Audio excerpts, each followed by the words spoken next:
नमस्ते। नमस्ते। आज हम आपके सामने प्रस्तुत करने जा रहे हैं एक उद्देश्य, खूबसूरत और मनोरंजक नाटक। आइए नाटक की शुरुआत करते हैं। मैंने नाटक के पात्रों से तो आपका परिचय ही नहीं कराया। सबसे पहले मेरा नाम है मेरा नाम तो कुछ है भी नहीं। वो नहीं मेरी गर्भवती माँ भाविका, जिनके गर्भ में मैं अभी हूँ। और वो नहीं मेरे पिता अमर। वो है मेरी प्यारी मौसी मेघा। और वो है मेरी प्यारी दादी सुधा। वो है मेरी खूबसूरत बुआ सुषमा। चलिए अब नाटक का पहला भाग सास बहू और घर प्रारंभ करते हैं।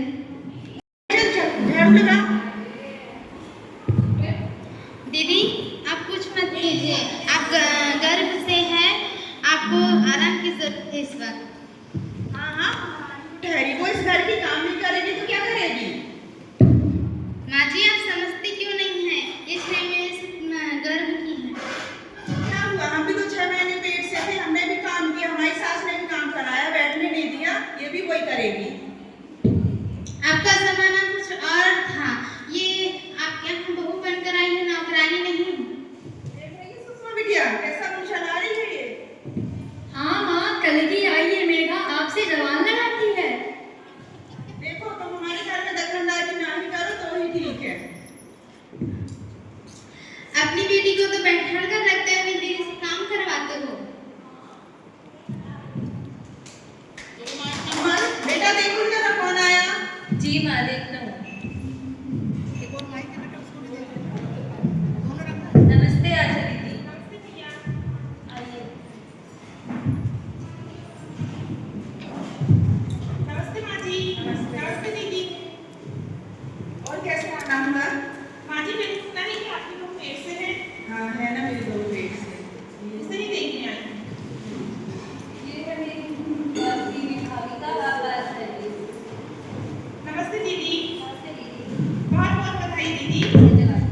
ये आपका पहला बच्चा है ना? दीदी हाँ तो आपका ये पहला बच्चा है तो इसको अच्छे स्वास्थ्य अच्छे पोषण की जरूरत है और समय समय पे आप डॉक्टर के पास जांच कराने के लिए जा सकती हैं। लेकिन गाँव में सारे लोग तो हॉस्पिटल जाना सस्ता नहीं समझते हैं। हाँ हमारे यहाँ तो दाई माँ ही प्रसव कराती है। माँ जी आपके जमाने में पहले घर पे ही प्रसव हो जाता था। मेरी दीदी ने भी घर पे ही प्रसव कराया, लेकिन उसका सही पोषण ना मिलने के कारण आज उनका बच्चा नहीं रहा। ठीक है आशा दीदी, आप बोल रही हैं तो हम इनका सुरक्षित प्रसव अस्पताल में ही कराएंगे। हाँ भैया।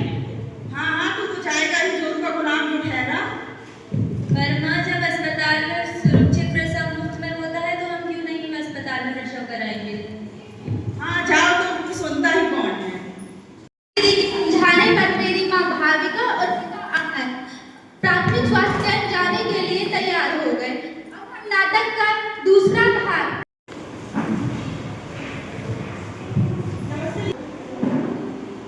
दीदी अमर भैया ना, ये उनकी पत्नी भाविका है जो अपने बच्चे के स्वास्थ्य के लिए आए हैं।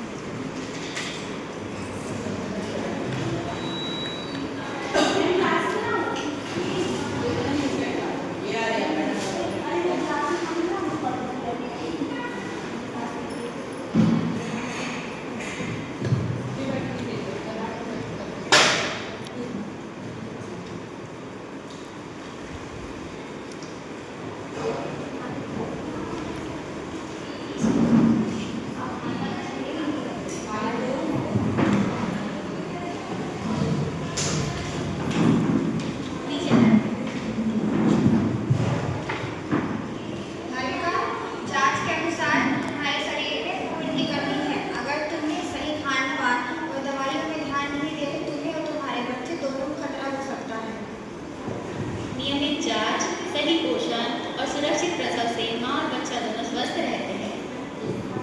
और हाँ, जाने से पहले हमारे आहार परामर्शदाता से अवश्य मिल लीजिएगा।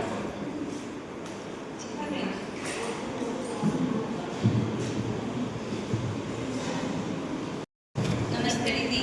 नमस्ते। ये अमर भैया है, ये उनकी पत्नी भाविका है जो अपना पोषण के लिए। भाविका जी बैठ जाइए।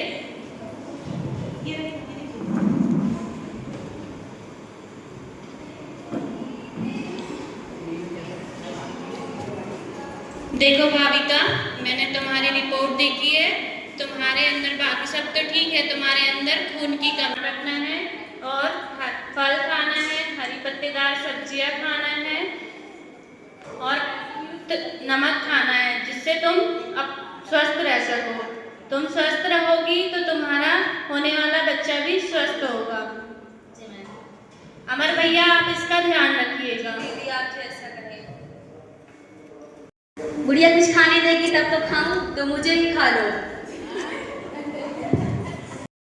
आपने देखा किस तरह आशा दीदी की प्रेरणा से मेरी मां भाविका और पिता अमर प्राथमिक स्वास्थ्य केंद्र गए, जहां उनका सही जांच तथा उचित निदान हुआ। अब हम नाटक के तीसरे भाग में गर्भ का 9वां महीना देखेंगे। मुझे बहुत दर्द हो रहा है। दीदी घबराइए मत, लगता है आपको प्रसव पीड़ा शुरू हो गई है। देखा तुम भाविका का ध्यान रखो, मैं आशा दीदी को कॉल करता हूँ। हाँ, हेलो आशा दीदी। आशा दीदी, भाविका को प्रसव पीड़ा शुरू हो गई, जल्दी से एम्बुलेंस भेजिए।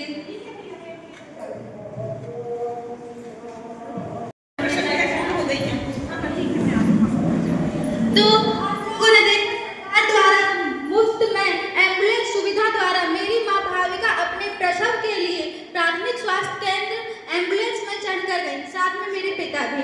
अब हम अगला भाग देखते हैं।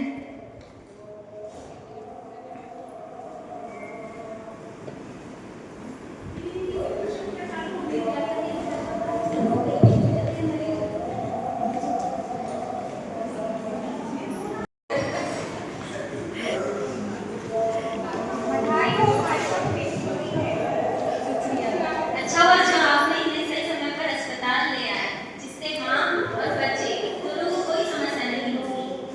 इसीलिए हम कहते हैं कि सही समय पर अस्पताल में लाने से सही प्रसव से माँ और बच्चा दोनों सुरक्षित रहते हैं। अब मैं अपने गांव में सभी को समझाऊंगा कि अस्पताल में सुरक्षित प्रसव करवाना कितना जरूरी है। मंडला में मेरा प्रसव हुआ, जिसके कारण मेरे माता पिता दोनों ही अत्यंत खुश हैं। अतः मैं आप सबसे आग्रह करती हूँ कि सब लोग जब भी प्रसव हो तो प्राथमिक स्वास्थ्य केंद्र ही जाएं। अब हम नाटक का चौथा और अंतिम दृश्य लापरवाही का नतीजा प्रस्तुत करते हैं। माई, मेरे पेट में क्या हुआ? क्या है? अमर बेटा, अमर जल्दी आ, तेरे पेट को दर्द हो रहा है। माँ, इसे अस्पताल ले चलते हैं। नहीं, अस्पताल नहीं, दाई माँ को बुला। माँ नहीं, अस्पताल में सुरक्षित प्रसव होगा। नहीं, दाई माँ को बुला कर ला, जल्दी जा। ठीक है माँ, जैसा आप कहें। दाई माँ, चलिए, सुषमा को प्रसव पीड़ा शुरू हो गई है।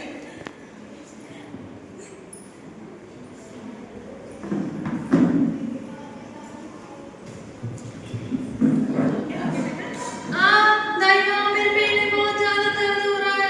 कोई बात नहीं बेटा, मैं आ रही हूँ, अभी सब ठीक हो जाएगा।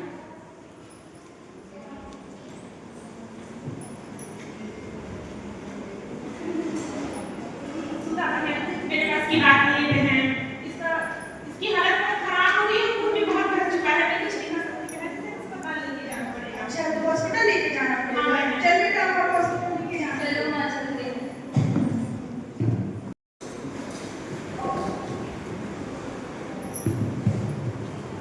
देखिए सुधार जी, आपकी बेटी खतरे से बाहर है, लेकिन माफ कीजिएगा, हम आपकी नाश्ते नहीं कर सकते। हे भगवान, ये क्या हो गया?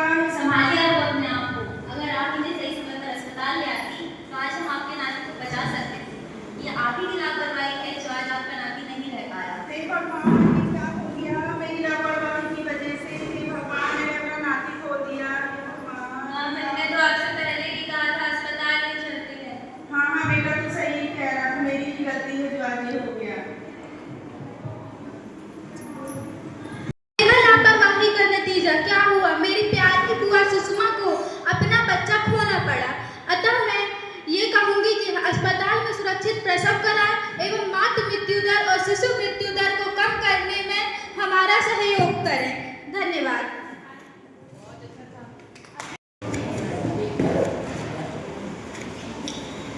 सही देखभाल न मिलने के कारण एक नवजात शिशु की मृत्यु हो गई। 1 महीने के अंदर टीकाकरण होने के कारण 20 लाख से अधिक बच्चों की मृत्यु हो जाती है।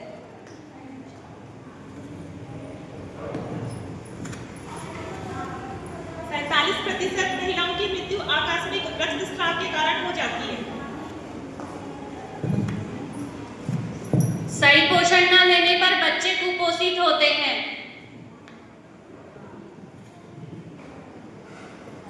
जन्म के समय 20 लाख बच्चों की मृत्यु सही समय पर अस्पताल न पहुंचाने के कारण होती है। इसलिए